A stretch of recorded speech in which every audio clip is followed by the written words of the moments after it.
स्थानमुत्पादो सुखो सद्धं देशना सुखासङ्गस सामग्री समगानं तपोसुखो समगानं तपोसुखो।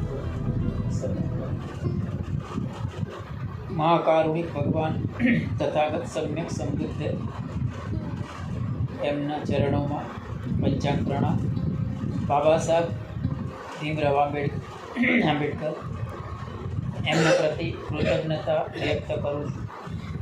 એમના થકી સામાજિક અને ધાર્મિક આપણે ઉત્થાન થયું છે અને આપનો શ્રદ્ધાવાન પરિવાર ધર્મ શરૂઆત છે એ ત્રિશરણ પંચશીલથી થાય।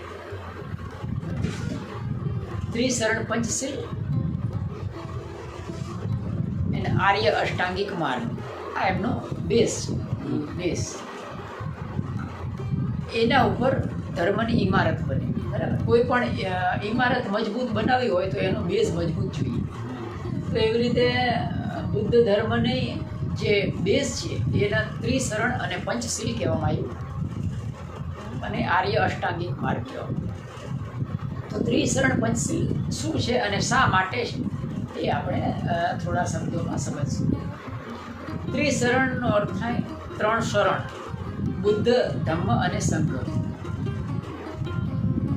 એને શરણ કહેવામાં આવ્યું। શરણનો અર્થ થાય સહારો।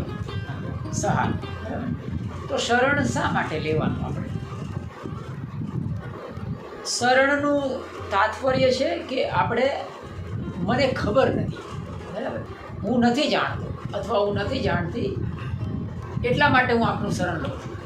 જેમ કે કોઈ વ્યક્તિ અપાહિજ હોય, બરાબર, તો એના હાથમાં ઘોડી હોય ચાલવા માટે, તો એ શું છે? ઘોડી, સહારો, બરાબર, એ સહારો છે। તો એના થકી એ ચાલી શકે, એ ચાલી નથી શકતો એટલા માટે સહારાની જરૂર છે। તો એ અર્થમાં શરણ છે કે મને નથી ખબર। પહેલું નિયમ, અગર આપણે કોઈ પણ ક્ષેત્રમાં જ્ઞાન પ્રાપ્ત કરવું હોય, કોઈ પણ ક્ષેત્રમાં આગળ વધવું હોય, તો પહેલાં પ્રથમ આપણે નથી જાણતા એ યાદ રાખવાનું કે મને નથી ખબર, મને તમે કહો। આ વસ્તુ મારી પ્રગતિની પહેલી શરત ગમે તે ક્ષેત્રમાં। તો પહેલી શરત એ છે કે હું શરણ લઉં છું એટલા માટે કે મને નથી ખબર, બરાબર। તો આપણે ભગવાન બુદ્ધ, ધમ્મ અને સંઘમાં આપણે પ્રગતિ કરીશું। જો પહેલાંથી જ આપણે ઈગો, આપણે અહંકાર છે ને એ થઈ જાય ને મોટો, તો પછી આપણા દ્વાર બંધ થઈ જાય, બરાબર ને? મને ખબર છે, બધી ખબર છે, તો પછી શરણ લેવાનો કોઈ અર્થ નથી। એ ખાસ કરીને આપણા સમાજમાં એ સૌથી મોટો એ પ્રોબ્લેમ છે। જેમ કે હું હંમેશા દ્રષ્ટાંત આપું છું કે હંમેશા કોઈ બુદ્ધ કે ધર્મગુરુ હોય એમનું કાર્ય છે ને ડ્રાઈવર જેવું, બરાબર, એમનું ડ્રાઈવર જેવું કામ હોય।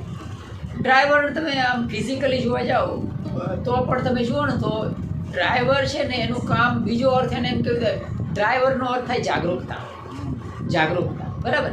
કેમ કે એના હાથ છે એ રોકાયેલા હોય, બે પગ રોકાયેલા હોય, આંખો રોકાયેલી હોય, કાન રોકાયેલા હોય, આ આંખ આ બાજુ રોકાયેલી હોય, અને ડ્રાઈવર એટલે ટોટલી એનું શરીર જાગૃતતા, ક્યાંય પણ જતો હોય જાગૃત।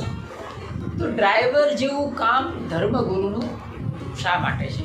કેમ કે આપણે બધા બુદ્ધની ગાડીમાં બેઠા છીએ। એવું એટલા માટે છે કે કોઈ પણ આપણે બસમાં જઈએ, કોઈ ટ્રેનમાં સફર કરીએ, તો આજે હું રજતભાઈની ગાડીમાં આવ્યો તો હું એમ ના કહું કે રજતભાઈ આ ખોટા માર્ગે તમે મને લઈ જાઓ છો, હવે આમ લઈ જાઓ, હવે આમ લઈ જાઓ। જો એવું કહેવા જાઉં તો મને કદી હું ડેસ્ટિનેશને પહોંચી ના શકું। આપણે બસમાં જઈએ તો મોસ્ટલી લોકો શું કરે? આરામથી સૂઈ જાય। કેમ કે ડ્રાઈવર ઉપર એને ભરોસો છે, ડ્રાઈવરનું એને શરણ લીધું છે, સમજ્યા? એ અર્થમાં શરણ છે।